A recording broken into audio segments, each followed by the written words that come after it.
et bonjour à tous et ravi d'être, parmi vous, pour, cet après-midi et donc effectivement, on tombe bien sur la suite plus par rapport à la session précédente, qui était, l'initiation, au niveau présentation et au niveau de GraalVM.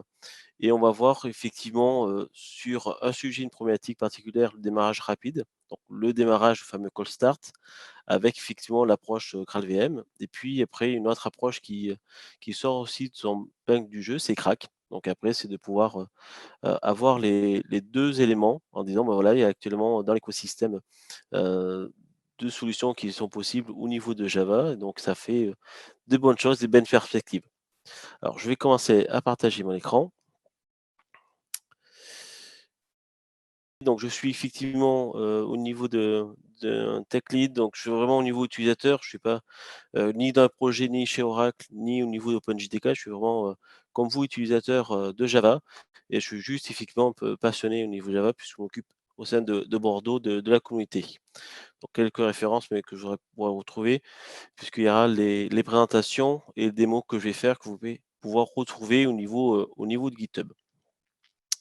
Et donc comme je vous disais, au niveau de cette session, on va, se parler plus particulièrement de phase de démarrage qui est associée et qui est assez important dans le système actuellement quand on en parle, puisqu'on parle beaucoup, de changements au niveau d'architecture et changement de paradigme par rapport à ce qu'on pouvait avoir. Et donc ce point de phase de démarrage, c'était pas forcément le point fort au niveau de Java, et donc on va pouvoir en faire un petit peu le tour. Et donc par rapport à ça, c'est notamment le changement de paradigme qu'on peut retrouver. Très souvent, on va se retrouver dans des cas où on va parler de microservices, alors qu'avant, on avait effectivement sur des applications Java, quand on prend, Tomcat ou des applications, plus grosses avec, du WebLogic, du WebSphere ou d'autres applications, qu'on peut connaître.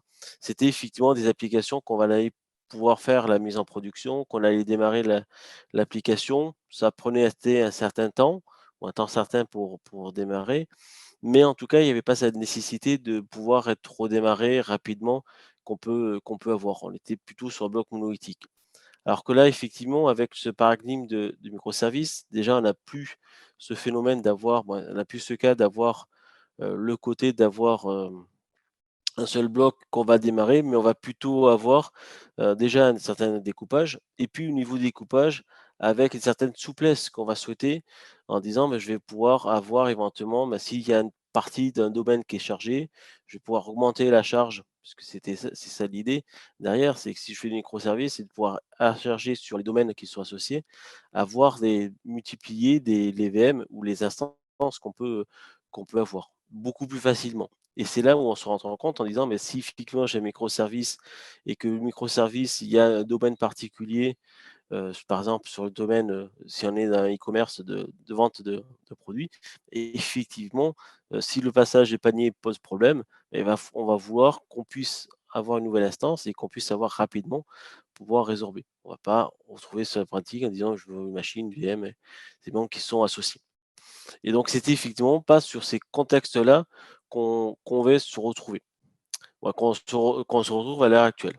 Après, diminution de l'usage des serveurs d'application, c'est un petit peu ce que j'évoquais précédemment. Je parlais, dans quelques années, c'était effectivement les Tomcat, les GT, les Westsphere, les Westfly, les JBoss, les serveurs d'application, et on se retrouvait en disant: on avait ces fameux serveurs d'application, qu'on avait une ou plusieurs applications, alors ça dépendait des projets, des éléments qui sont associés, et donc c'était vraiment ce cas-là, et le déploiement correspondait à dire: «Je déploie sur ce serveur-là». Là encore, on se retrouve sur un changement au niveau du paradigme, puisqu'effectivement, même au niveau de l'écosystème Java, on ne va pas se retrouver sur des serveurs d'application ou au niveau des serveurs d'application, on va vouloir installer plusieurs applications, mais on va se retrouver plutôt dans un phénomène lié effectivement au niveau microservices. C'est-à-dire, moi, ce que je vais vouloir, c'est démarrer mon application tout simplement avec mon java-jar et mon programme associé.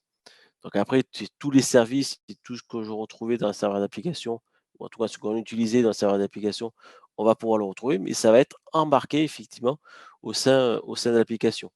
Et donc sur cette approche-là, on a notamment, Spring Boot, Quarkus, Micronautes qui sont, effectivement chargés, sur ce domaine-là.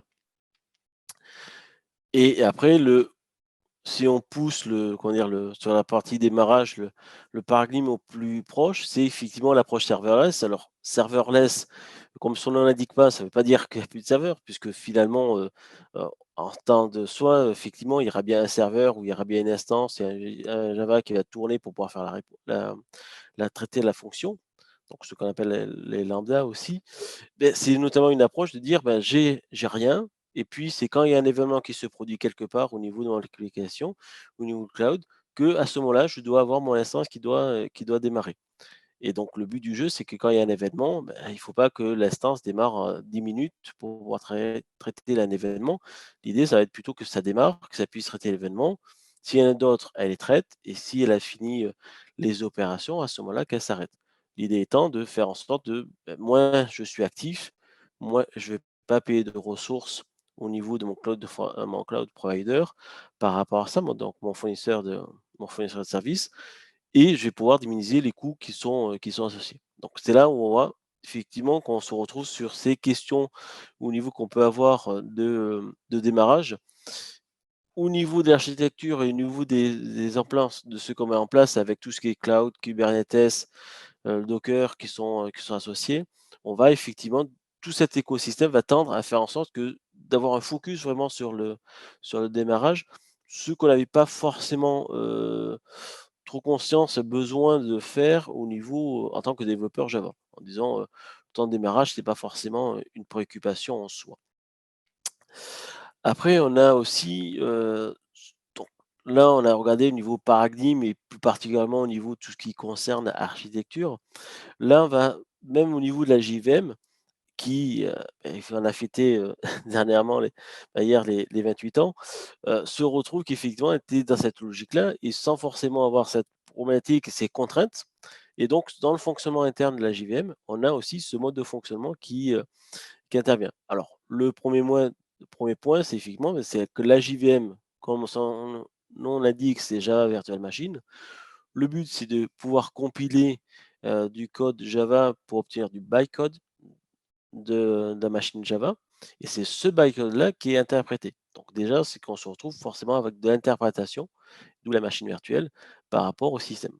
Alors, ce qui amène les bienfaits naturellement, mais de par rapport par les avantages d'avoir, ce fameux bytecode, mais dans un focus, là encore, on se regarde sur un focus au niveau de démarrage, c'est-à-dire que le démarrage et le traitement, c'est-à-dire que c'est du bytecode qui est interprété et donc effectivement, c'est moins performant que si on avait du code natif qu'on peut retrouver. Après, on a aussi un point, qui est que le côté qu'on parle qu'au niveau que la JVM, il faut qu'elle préchauffe et la JVM, il faut qu'elle préchauffe, c'est dans le sens qu'en réalité, la JVM, elle va pouvoir venir et elle va effectivement avoir de la phase d'interprétation, mais en réalité, la JVM va être assez intelligente pour se dire: «Mais s'il y a du code, sur ce code-là, on y passe assez souvent, très souvent et donc à ce moment-là, ça serait peut-être intéressant que je compile». Et donc il va avoir et c'est là où intervient le just in time au niveau de l'exécution de la JVM, c'est de pouvoir dire: «Bah, sur cette phase-là, je vais le compiler ce portion de code pour faire en sorte que quand la prochaine fois qu'on l'appelle, et bah, ça sera de l'appel natif et il y aura plus d'interprétation et donc c'est comme ça qu'on gagne on gagne en performance et c'est pour ça qu'au niveau de la JVM, bah, il peut y avoir des opérations et que, plus on va l'utiliser et elle va pouvoir optimiser et ce qu'elle va optimiser, beh, c'est ce qui est utilisé. Donc c'est par rapport à l'usage qui est fait au niveau de JVM qu'on peut avoir. Et donc sur ces points-là, on va avoir, des compilateurs au niveau du JIT qui intervient, donc le JIT Just in Time Compiler qu'on va retrouver. Donc là, après, je ne vais pas rentrer plus dans la technique, puisque mais c'est de pouvoir, vous le présenter, voilà, de présenter que ça existe et les noms que, éventuellement vous pourrez retrouver, dans la littérature, de ce côté-là. Et donc là, après ce que je disais, c'était effectivement optimisation, mais c'est que je vous disais avec le préchauffe, optimisation avec le profilage. C'est-à-dire que la JVM va pouvoir, plus elle est utilisée, et plus elle va être meilleure, et ce qui lui permet effectivement d'avoir des très bons temps au niveau, ce qu'on appelle le transport, au niveau de performance, au niveau de débit, d'être en capacité de pouvoir vraiment, traiter les réponses et avoir énormément de débit parce qu'effectivement, sur ces points-là, elle va pouvoir appliquer ces optimisations qui nous sont nécessaires. Bon, donc ça, c'était le 2e point qu'on retrouve au niveau, des problématiques intrinsèques. Donc on a vu, le premier c'était effectivement le paradigme par rapport à tout ce qui est microservices et cloud qu'on fait à l'heure actuelle. La JVM en tant que telle, au niveau de ses avantages et par de ce biais des inconvénients. Et puis on a les usages de Java et par rapport à ces usages de Java, c'est l'usage de nous en tant que développeurs. Donc je vais avoir, c'est-à-dire que si on retrouve sur la JVM, à partir du moment où je vais faire du Java, le Java, c'est quelque chose qui est dynamique et donc on va retrouver des chargements de classes qui va être, chargé. Donc c'est-à-dire que chaque fois la JVM qui va avoir des classes, il va falloir qu'elle lise, parcourt des jars pour pouvoir trouver le bytecode correspondant, le charger en mémoire et l'exécuter. Il y a des solutions qui sont venues au fur et à mesure avec CDS et autres, niveau JDK, niveau application, pour aider, mais c'est effectivement, des points qui est, un point de fonctionnement au niveau de Java. Après, il y a autre point où là, nous, on est, les premiers qu'on adore, c'est les annotations. Nous, on est assez férus en tant que développeurs, de pouvoir avoir, des annotations qui va permettre de dire, bah, au lieu de dire du grand code ou du code répétitif, de pouvoir utiliser des annotations qui va exprimer l'idée de ce qu'on veut faire. Donc, il y en a plusieurs, donc j'ai pris l'exemple, l'entité, c'est-à-dire ça, c'est ce qu'on va retrouver, c'est-à-dire on va généralement faire de la persistance au niveau de la base de données et donc effectivement, quand je vais utiliser, JPA, Hibernate et consorts, je vais pouvoir avoir sur ma same class indiquer l'arrobas entity et sur cet arrobas entity, à ce moment-là, ça va me permettre d'avoir l'accès à certaines informations et ces informations, c'est ni plus ni moins que le Hibernate et Eclipse Link, la solution que vous utilisez, va au démarrage rechercher les classes pour savoir quelles sont les classes qui sont annotées, pas annotées, qu'est-ce qu'il faut faire, qu'est-ce qu'il faut prendre en compte. Donc sur ces points où potentiellement avant on avait des fichiers XML qui indiquaient qu'est-ce que les entités qui étaient nécessaires, on va effectivement se retrouver de la charge en disant mais quand tu démarres, en fait il faut que tu passes un certain temps pour pouvoir faire les opérations. Et effectivement, quand on n'a pas de problème, quand on ne se préoccupe pas de temps de démarrage, on va rajouter effectivement des opérations qui sont nécessaires, qu'on demande à JVM de le faire. Et donc, c'est quelque chose qui sont effectivement à prendre en compte.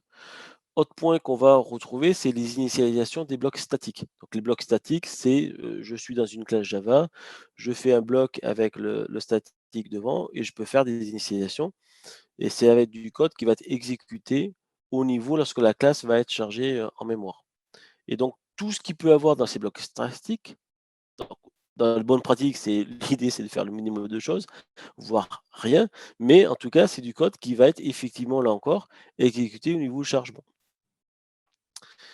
Et puis après, on va retrouver, je parlais des annotations au niveau d'entity, mais tous les contextes au niveau applicatif.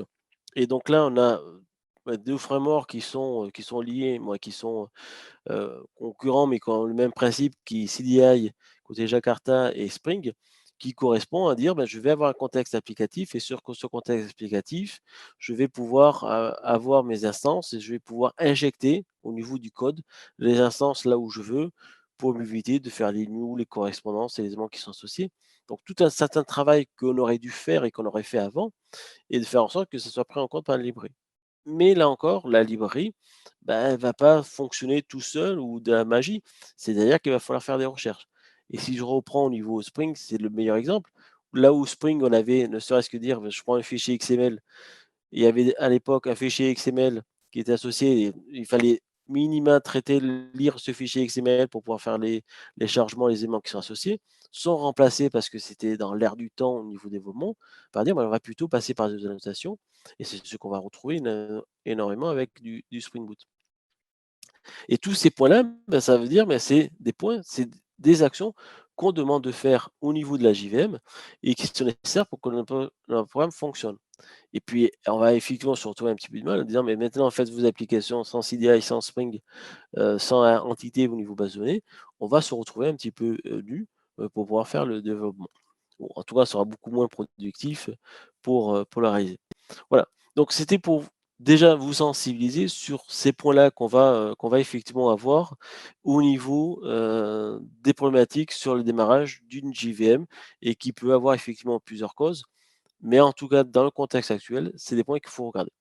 Et donc par rapport à ça, on a dans l'écosystème Java, 2 solutions qui existent. Donc la première re qu'on a eu l'occasion de voir précédemment pour les personnes qui sont arrivées, des Trésors sur la solution GraalVM. Donc c'est une solution au niveau d'Oracle qui a, maintenant un certain nombre d'années, heu, qui existe, donc qui effectivement s'impose bien au niveau du système et on va faire alors, je vais faire un bref rappel pour les personnes qui nous rejoignent juste à 14 heures. Donc le fonctionnement de GraalVM, parce que après l'idée, hein, on va revenir, mais il y a une partie, de slides et de diapos et ensuite on va passer sur des expos de démos. Moi, c'est la partie que j'aime le plus lorsque je vois une présentation et donc il y aura une grande partie, sur la démonstration, de ces sujets. Voilà. Donc sur le fonctionnement, pour les personnes qui étaient pas là à 13 heures, donc fonctionnement de GraalVM, donc on va avoir le compilateur Graal qui va intervenir, qui va avoir un certain nombre d'utilisations et notamment l'élément qui va être important, c'est le native image qui va intervenir a posteriori et qui va notamment c'est le changement de paradigme qu'on se retrouve ici. C'est-à-dire qu'avec le native image, l'objectif, c'est de passer par non plus par un compilateur, just in time, c'est-à-dire que le compilateur just in time, c'est à l'exécution, je vais voir, bah, juste au moment, bah, savoir si je vais l'exécuter ou pas l'exécuter, les éléments qui sont associés, donc c'est pendant l'exécution. Le AOT, c'est les compilations, c'est je vais faire les optimisations avant et pour faire les optimisations avant, c'est-à-dire que je vais faire du code natif, donc c'est là où on va se retrouver le code natif. Quand on l'avait vu précédemment, bah, c'est-à-dire que quand je vais faire du code natif, après par contre, naturellement, je perds la portabilité que je pourrais avoir, sur ces sujets-là. Mais je vais avoir du code natif, qui va être associé, donc du code qui va être beaucoup plus rapide. Après le point, c'est qu'on est sur une phase de compilation. Donc sur la phase de compilation, on va se retrouver sur de l'analyse statique pour pouvoir effectivement, faire les compilations, bon réaliser la compilation et obtenir les optimisations qui sont associées. Et donc là, ce qu'on va se retrouver, c'est une compilation complète. C'est-à-dire que dans la phase de construction, on va faire une compilation complète, c'est-à-dire qu'à la fin, je vais obtenir un exécutable. Bah, c'est ce qu'on avait montré et je vais le remontrer là. On va obtenir un exécutable système qui va être associé. Donc là, j'ai repris le même schéma, mais parce que c'est le même principe au niveau des GraalVM. L'idée, ça va être le même. Donc ça va être au niveau des applications librairies et JDK, donc ça, c'est des sources d'entrée qu'on va passer sur cette partie-là au niveau de compilation sur les 3 points, qui sont évoqués. Donc ces points d'analyse, c'est notamment la recherche des classes et les méthodes qui sont utilisées. L'initialisation, bah, c'est justement les blocs statiques qu'il peut avoir parce que quand je vais faire des applications natives images, il va falloir que je fasse le bloc data correspondant et puis après les éléments d'initialisation qui sont associés. Et donc l'objectif, j'ai bien une application native, un exécutable et comme tout est exécutable, il y a bien 2 blocs, un bloc code, uniquement avec le code et un bloc image, moi pour la HIP, avec la section data qui est déjà renseignée. Voilà. Alors comme je vous disais, l'objectif c'est de faire de la démo, donc on va y aller. Ah oui, mais c'est que ça fait ça. Qu'on va se retrouver, ici. Ah c'était pas là, hop. Ah oui. Donc pour montrer un exemple, alors après il y a quand même pour montrer l'exemple, alors on va pas faire la compilation. Alors déjà vous avez vu l'exemple de Hello World, donc je vais pas vous le faire. Donc je vais faire un exemple un petit peu plus compliqué, mais pour me simplifier les opérations, notamment sur la partie, Grave, Native Image, je vais toujours utiliser un framework. Donc, vous aurez l'occasion, de voir Micronaut un peu plus tard, donc je vous propose, ça tombe bien, je vous propose de faire Quarkus. Qui a l'avantage, qui propose de générer un projet de ce qu'on souhaite et de pouvoir avoir, les outils de packaging qu'on connaît bien avec, par exemple, Maven et qui va permettre de prendre en compte la compilation native qu'on peut avoir. Donc l'objectif, c'est que là, j'ai récupéré donc je vais passer par, ce code-là et j'ai récupéré le projet. Alors, j'ai juste préinitialisé au niveau de mon projet, mais ça, c'est ce que j'obtiens au niveau de l'archive, hein, qu'on peut avoir. on se retrouve donc là, c'est vraiment ce que vient de générer, hein. J'ai juste dit ici, j'ai pris ce point-là, j'ai dit: «Je veux du REST, je veux le plugin REST, les éléments qui sont associés», et puis j'ai fait, générer tout simplement le code. Donc là, il m'a généré un point d'entrée REST. Donc pour ceux qui connaissent JAX-RS, c'est du JAX-RS. Moi, je voudrais dire, Jakarta REST maintenant. Avec le pass hello, je produis du texte, qui est associé. Donc on va vérifier que tout ça compile. Alors là encore, je passe par la ligne de commande pour éviter d'avoir un truchement de lignes, de IDE qui pourrait être fourni. Donc logiquement, je suis déjà dans le bon répertoire. Donc je vais faire un clean pour être sûr que j'ai dû exécuter avant, pour être sûr qu'il n'y a pas de test. Je fais mon package, qui est associé. Donc là, je fais mon Maven package, il me fait les opérations qu'il a l'habitude de faire. Donc effectivement, il joue les tests, il génère aussi des cas tests. Et là, l'application, le test est passant. Et donc là, j'ai mis l'application Java classique où je fais mon Java-jar. Donc c'est du Maven, c'est dans la target. Alors étant donné que c'est du Quarkus, le jar il est un peu un endroit un peu particulier, mais le principe reste le même. C'est juste après, j'aurais pu faire en sorte de faire un Uberware classique. En tout cas, là, je lance mon application qui est associée ici. Donc là, j'ai l'application correspondant et je peux faire un curl. Donc le curl, c'est la possibilité pour faire en mode texte la requête. Et on avait dit hello. Voilà, donc là, j'ai ma réponse. Alors, on va quand même faire une petite modification pour vérifier que hello Oracle DevLive journée Java qui sont associés. Hop là, oui. Ah, il y a peu de lignes de code, mais je fais des erreurs. Hop là. Ah oui, tu invalide tous les. Voilà.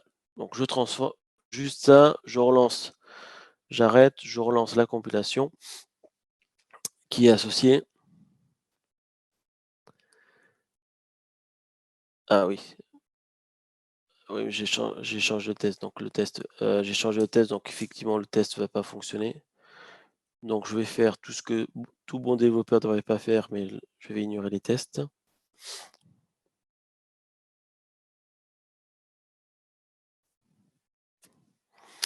Et donc là, je peux repartir sur l'exécution dessus. Et si j'appelle le hello, je suis bien au niveau de le programme que j'ai changé. Et donc là, l'objectif, c'est que quand je vous dis on va le faire en prenant la partie code natif.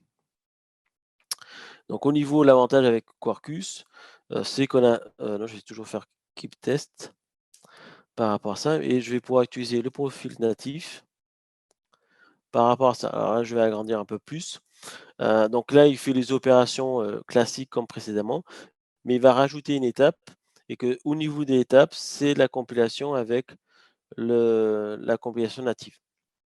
Donc pour ceux qui étaient là à 13h, on va retrouver la partie génération avec les fameuses différentes étapes qu'il a, qui a lieu et qui correspond au schéma que j'ai indiqué avec le côté gauche, tout ce qui était de Java en entrée, la phase où avec les 3 étapes qui sont à réaliser et pour obtenir ensuite l'exécutable à la fin.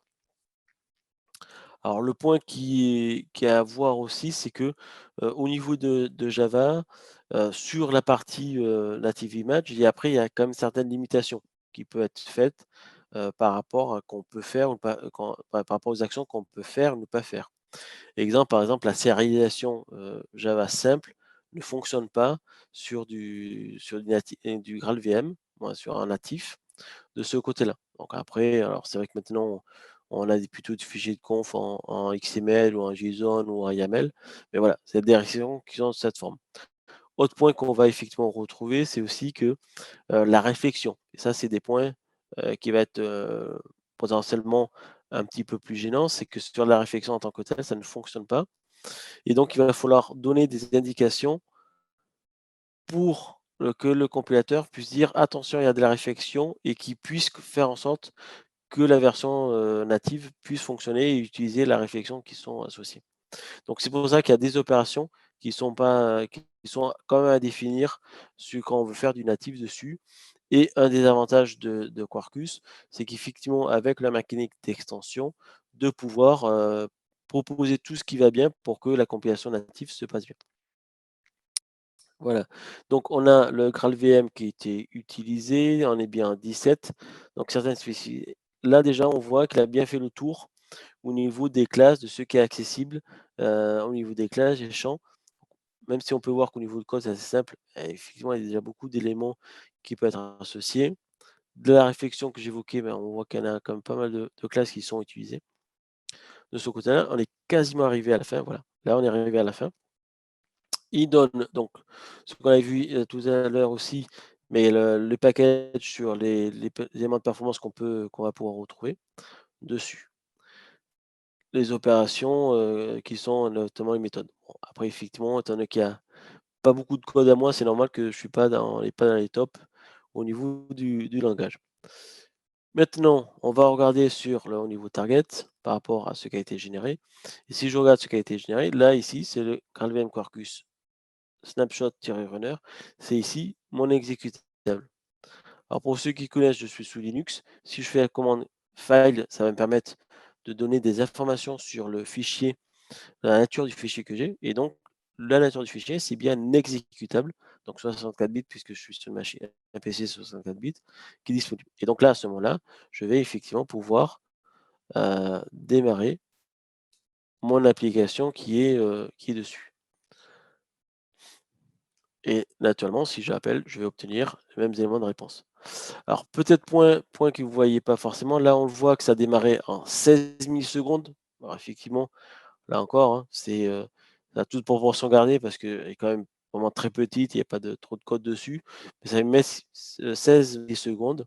Si je prends sur la version, parce qu'on n'a pas vu tout à l'heure, mais si je prends la version Java, si j'ai changé de répertoire, ça va pas le faire. Ah ouais, alors attendez, hop, il faut que je relance le package. Non, il faut que je mette là. Ouais, non, il faut que je relance le package. Hop. Ah, j'aurais dû l'exécuter tout à l'heure pour vous le montrer. Donc on était à 16 millisecondes quand on était au niveau de. J'ai pas démarré ça en test? Ah, skip test, ouais. On va y arriver. Donc là, ça compile. Donc j'exécute, voilà. Et on voit qu'on était à 522 millisecondes. Donc, on voit effectivement le gain qui est apporté par rapport à Native Image entre le démarrage qui passait de 522 millisecondes à 16 millisecondes pour effectivement la même application. Par contre, à l'inverse, on avait un temps, si on reprend le temps de développement, il était parti sur 2 minutes 23 pour pouvoir compiler l'application qui soit associée. Voilà, donc ça c'est sur la partie au niveau effectivement GraalVM. Et donc, on va revenir un petit peu sur le côté magique et sur les contraintes. Donc, les contraintes que j'ai déjà exposées le temps que ça a compilé, c'était effectivement la réflexion et le dynamisme, et qui, là encore, qui sont intrinsèques au niveau de Java. Et on le voit assez bien hein, si on remonte au niveau de compilation, qui sont associés lorsqu'il est enregistré, juste sur cet petit exemple, réflexion de ce côté-là. Donc, c'est-à-dire qu'il y a un effort qui est à faire. Alors, sur la partie, au niveau écosystème, il y a les extensions en Quarkus. Après, il y a d'autres projets qui sont faits, menés par Oracle pour justement, sur les librairies courantes, amener les métadonnées associées sur les librairies. Donc, je sais que c'est un projet qui est porté par Oracle. Il faudra peut-être poser la question pour avoir plus d'informations, et qu'il y a Spring qui participe pour compléter aussi les informations qui sont associées. Autre point, contrainte, c'était si je reprends au niveau schéma, c'est qu'on va avoir, on va plus avoir les JVM. En réalité, on va avoir ce qu'on appelle le Structured VM, et c'est une petite VM juste pour faire pas grand chose, pour faire le lien avec les threads et les éléments qui sont associés, puisque le reste après il y a plus d'optimisation, tout est natif dessus. qu'on va avoir. Autre point qu'on va avoir, c'est le CLGC. Alors, donc CLGC, donc là, c'est par rapport au niveau allocation. Donc si je reprends au niveau allocation, effectivement, on voit bien que le garbage collector qui est CLGC, qui est dans c'est pas la catégorie du gavage, ouais, des GC qui sont les plus performants et donc ça veut dire que ça peut, sur des grosses applications, ça peut avoir, des soucis de ce côté-là. Si on prend sur un cas serverless où, ça s'arrête et ça relance, même ça on pourrait faire sans garbage collector, ça il y aura pas d'impact. Donc ça, c'est des points qu'il faut effectivement, reconnaître, par rapport à ça. Le l'autre sujet, alors après on peut l'inverser, je vais peut-être l'inverser. Alors c'est série AGC, c'est dans la version, moi comme on l'a évoqué, quand on parle de GraphVM, il y a 2 éditions. Il y a l'édition Community et l'édition Entreprise. Donc la série LGC, c'est la version au niveau Community. En revanche, si vous avez Graal VM Entreprise, à ce moment-là, vous pouvez bénéficier du G1. Donc d'avoir les mêmes performances, le même garbage collector que le JDK qui est associé. Après les optimisations à chaud, c'était, alors pour ceux qui ont été là déjà à 13h, c'est ceux qui nous avaient parlé au niveau du profile PGO. C'est que la question, c'est que quand on fait le compilateur, lui, il va faire du code natif, il fait les optimisations, il va le faire à la compilation. Donc quand il fait à la compilation, c'est-à-dire qu'il va faire des choix sans savoir quel est le parcours qui est plus stratégique, mais uniquement en faisant de l'analyse de code.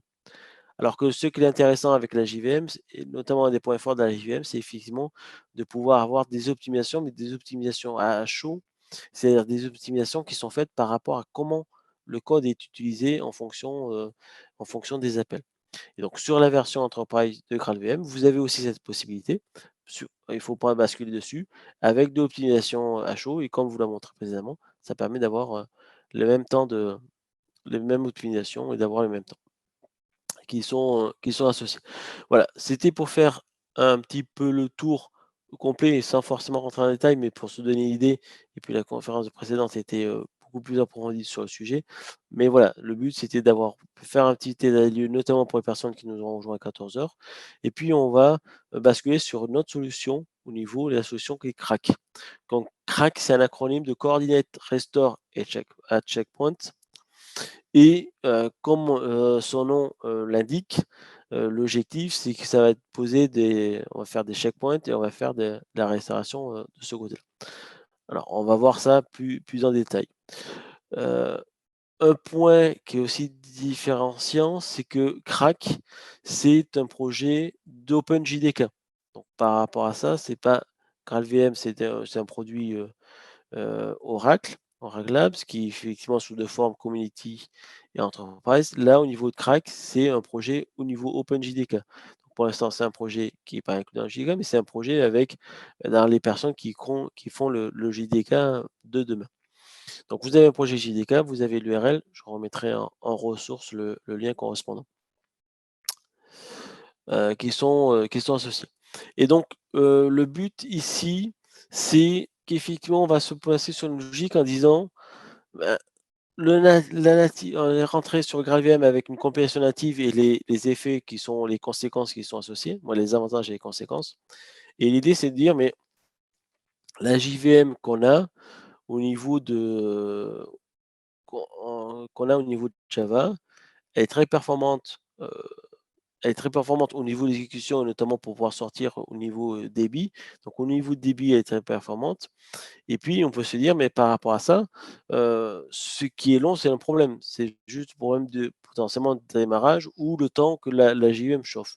Et par rapport à ça, ce qui pourrait être intéressant, c'est de dire, mais est-ce qu'on ne pourrait pas trouver une solution qui permettait d'allier les deux? C'est-à-dire de faire en sorte de dire, ben, je veux garder ma JVM et qu'au niveau de la JVM, qu'elle puisse être potentiellement chaude tout de suite. C'est-à-dire qu'elle puisse avoir les optimisations tout de suite qui sont associées. Et c'est là qu'intervient la notion de checkpoint restore. C'est que quand on va faire des checkpoints, c'est-à-dire qu'on va avoir au niveau de la JVM, on va avoir la mécanique pour pouvoir faire démarrer la JVM, pour pouvoir faire exécuter les traitements qui sont associés. Et puis quand on va considérer que la JVM est chaude, ou en tout cas prête au niveau du débit qui est souhaité, on va pouvoir faire un checkpoint qui va être associé. Heu, qui va être associé. Et ensuite, donc là, on va avoir le checkpoint et ensuite l'idée, c'est de dire, bah, maintenant que j'aurai fait des checkpoints, alors je pourrais en faire un ou plusieurs, mais au niveau des checkpoints, l'idée qui va suivre derrière, c'est de dire, mais après la fois suivante, c'est pour le démarrage, en réalité, je veux démarrer la JVM et que je démarre la JVM à partir d'un checkpoint et que la JVM se retrouve exactement dans le même état au moment du checkpoint et donc d'avoir toutes les optimisations, toutes les opérations qui sont faites au niveau du chargement qui soient déjà réalisées, au niveau mémoire. Donc on va regarder un petit peu cette mécanique et comment ça se passe. Donc on va regarder le premier point, c'est, le lancement du checkpoint. Donc là, ici, on prend du Java, il y a des arguments, un argument qui est crack checkpoint to pour indiquer dans quel répertoire on va vouloir déposer le checkpoint.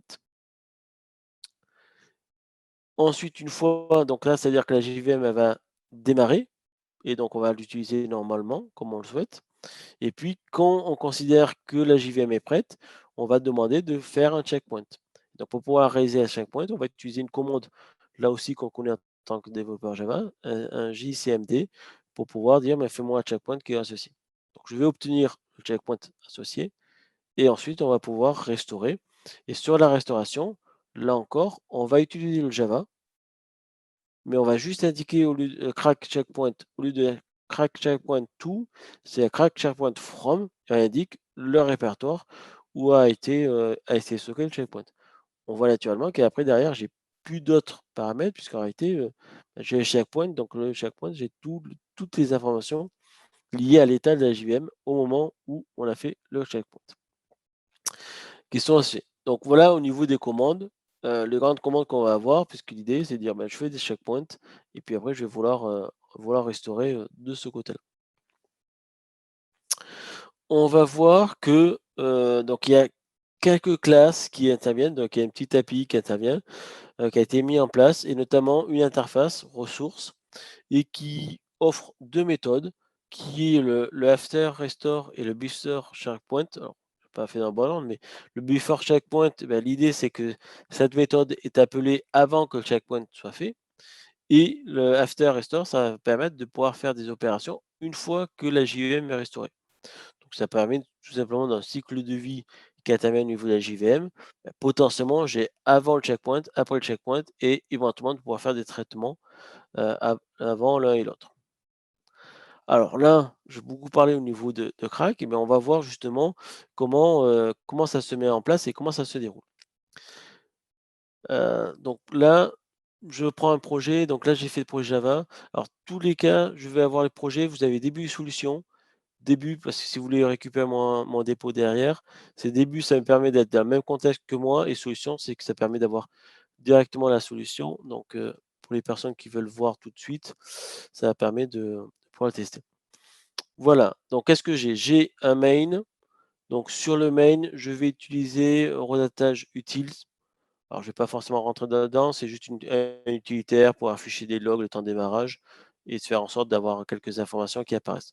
Mais globalement, je fais quoi? Je lance une application app et je demande à lancer, puis j'attends. Donc qu'est-ce qui me rentre dans app? Donc c'est ça qui va être plus intéressant. C'est au niveau de Int, je vais avoir le temps de démarrage, je vais avoir une classe nom premier calculateur. Alors après le point, c'est qu'il fallait effectivement se dire, bah, comment on fait pour pouvoir voir, bah, les temps de démarrage et les optimisations qui sont associées. Donc j'ai pris l'exemple de calcul du nombre premier. L'avantage, c'est que calcul du nombre premier, ça prend toujours un peu de temps. Donc l'idée, c'est d'avoir une classe, on va la regarder ensemble. Si je peux cliquer, il ne veut pas. Bon, c'est pas grave, on va la voir directement comme ça.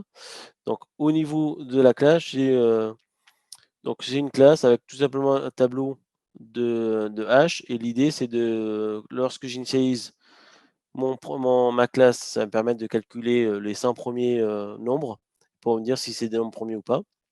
Donc l'algo qui va bien pour savoir si c'est un nombre premier ou pas et de le stocker dans le cache. Donc ce qui permet de dire, ben, globalement, si je dis, il est premier, je regarde s'il est dans le cache. S'il est dans le cache, j'envoie la réponse. Si mon cache est initialisé, je pourrais l'avoir et sinon je calcule, je mets à jour mon cache associé. Donc voilà ce que ça donne ici. Donc je vérifie, hop, je sors d'ici. Hop, il veut pas, hop. Correct. Voilà. Début, donc là je fais mon package. Donc là je fais mon package. Je fais mon java-jar. Donc là j'ai un Java classique. Donc j'ai crack. Voilà, donc l'application, juste pour montrer ce que ça fait, elle démarre. Donc étant donné que j'ai lancé l'application qui est ici, et après quand l'application elle démarre, elle calcule, donc l'initialise est 100 000. Donc premier résultat au bout de 10 secondes. Voilà. Donc le but maintenant, on va voir avec Rack ce que ça peut donner. Alors le point qu'on va faire, c'est qu'on va utiliser. Alors la question, c'est qu'on va pour pouvoir montrer le fait création et autres, je vais indiquer utiliser l'interface que je vous ai présentée ressources. Interface ressources pour pouvoir justement indiquer si il veut bien. Voilà.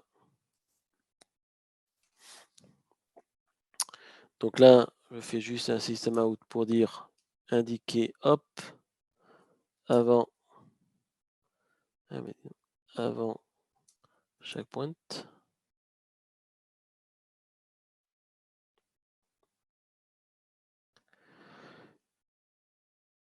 Et puis après, c'est l'idée, c'est d'avoir de pouvoir redemander après. Et naturellement, logiquement, je vais avoir mon calculateur, les éléments qui ont été déjà initialisés, donc je devrais avoir la réponse beaucoup plus rapidement. Donc ça, donc je vais compiler, je ne vais pas avoir de souci. Ensuite, je vais lancer les commandes que je vous ai présentées précédemment avec pour faire le checkpoint et les éléments qui sont associés. Alors, pour éviter les erreurs, j'ai fait des scripts. Alors, ça vous permettra de pouvoir les exécuter, mais c'est ni plus ni moins que les commandes que j'ai exécutées, que je vous ai montrées. Par rapport à ça, c'est juste pour éviter de passer du temps à taper et que c'est pas la partie la plus intéressante. Au moins, ça se lance sans erreur. Donc là, je lance l'application. Donc, je lance l'application telle qu'elle est. Donc, elle est encore. Donc là, vraiment en phase de démarrage, puisque tout n'est pas initialisé, puisque mon calcul n'est pas initialisé. Voilà. Donc là, il est initialisé. Et donc, quand je fais, j'obtiens 10 secondes. Ce qui va me permettre maintenant de dire, si je reprends par rapport à ce que j'ai évoqué, si je reprends l'exemple, je vais lui demander de faire checkpoint. Donc, par rapport sur ce côté-là, qu'il soit associé. Et donc maintenant, je vais pouvoir le redémarrer. Et donc pour pouvoir le redémarrer, alors le seul point qu'il y a, c'est que pour pouvoir le redémarrer, il va falloir que je le redémarre en tant que root. Voici des limitations. Parce qu'en réalité, ça utilise les mécanismes Linux. Et pour pouvoir le faire avec du fork, il faut effectivement avoir des privilégiés donc pour pouvoir le mettre en œuvre. Et donc par rapport à ça, je lance le troisième pour restaurer.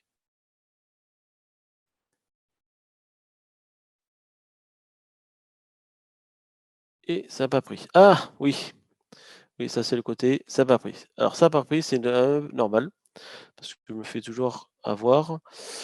C'est pour la simple raison, c'est que effectivement, là encore, on a l'habitude, c'est bon vieux réflexe que ça se fait tout seul en disant je suis bon, je mets une interface, j'ai réduit une classe, ça se reconnaît tout seul et que ça fonctionne. Ouais, que ça fonctionne tout seul. Et oui, mais sauf que là, on est dans le côté où ça fonctionne pas forcément tout seul. Donc, il faut que j'enregistre ma classe en disant attention, enregistre ma ressource. Je veux que tu m'enregistres la ressource. Donc, disons que parce que sinon elle a fait la restauration, mais vous n'avez pas vu puisqu'elle n'a pas exécuté les checkpoints. Donc c'est pas grave, je relance. Donc je fais mon package. Je lance mon application.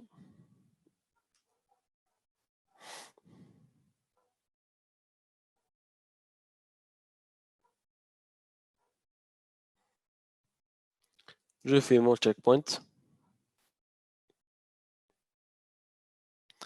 Donc là, j'ai bien mon système out de before checkpoint.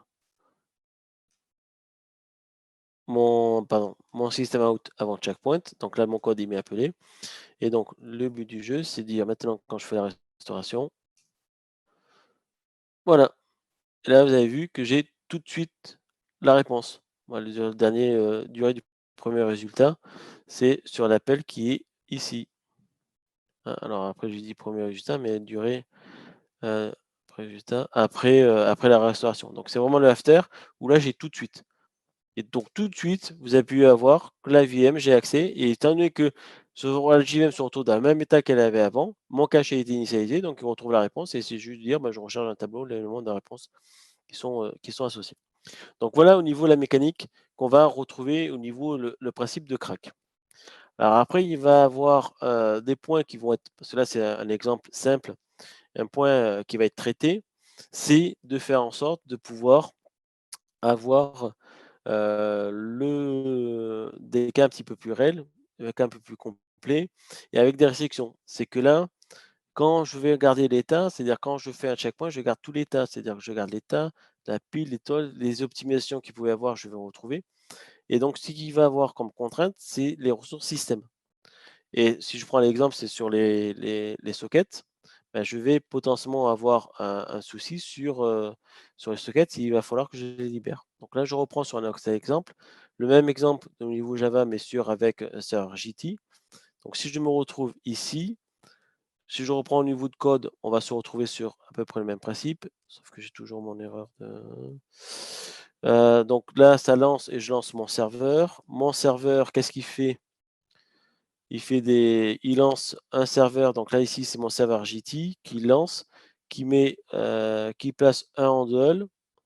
Donc ça c'est le handle que c'est mon apps qui permet de dire mais globalement c'est ici que je vais appeler mon calculateur. Euh, qu'on va pouvoir avoir. Et c'est là où, en réalité, le phénomène qu'il va avoir, c'est que quand je vais avoir un socket, je vais avoir des systèmes ressources qui vont être. Si j'ai une socket, j'ai des ressources système qui vont être bloquées. Et quand je vais faire le checkpoint et la restauration, je vais effectivement pas pouvoir le retrouver. Donc c'est des ressources qu'il va falloir qu'effectivement que je libère. Donc comme je vais pouvoir le faire ici, je vais pouvoir l'insérer. Je vais pouvoir retrouver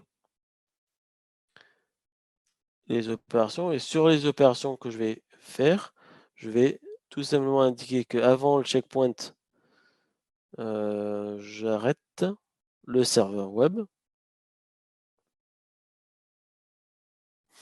et que après le démarrage, je souhaite redémarrer mon serveur web. Et il ne faut pas que j'oublie, j'ai oublié tout à l'heure, de faire le côté enregistrement, enregistrement associé au niveau du code. Donc si on revient sur cet exemple-là, donc je reviens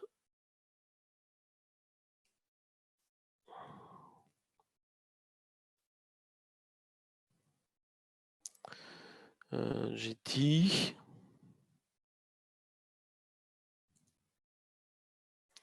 Donc ici, je fais pareil, même principe, je vais compiler. Je vais pouvoir démarrer l'application. Donc là, on voit bien que c'est le démarrage, c'est une application au niveau d'un JT. Je vais faire l'appel. Donc sur le port 80,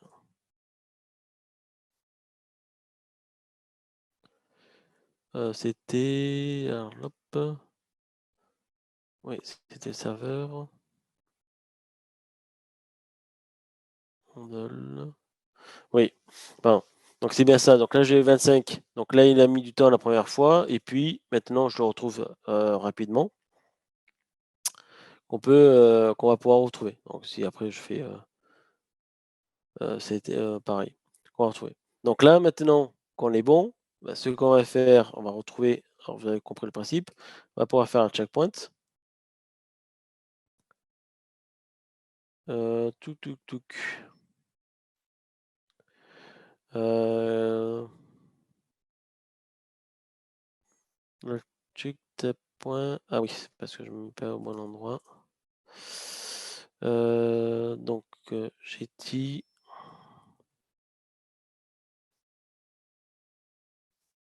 Donc là j'ai fait le checkpoint. Donc là il est arrivé. Et si on voit qu'en réalité c'est qu'il a bien eu l'arrêt puis c'est arrêté. Donc là maintenant, je reviens, je vais pouvoir alors je me replace naturellement au bon endroit.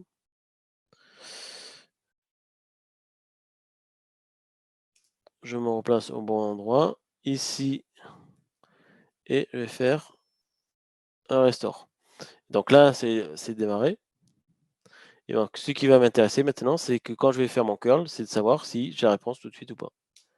Et là, j'ai tout de suite la réponse, ce qui est normal puisque je me retrouve avec la JVM qui est dans le même état. Donc c'est toujours pareil, c'est un point où je retrouve sur la partie JVM qui est associée, mais c'est l'élément qui va être intéressant de ce côté-là. Donc vous voyez qu'après, il y a des éléments qui sont à faire et à prendre en compte.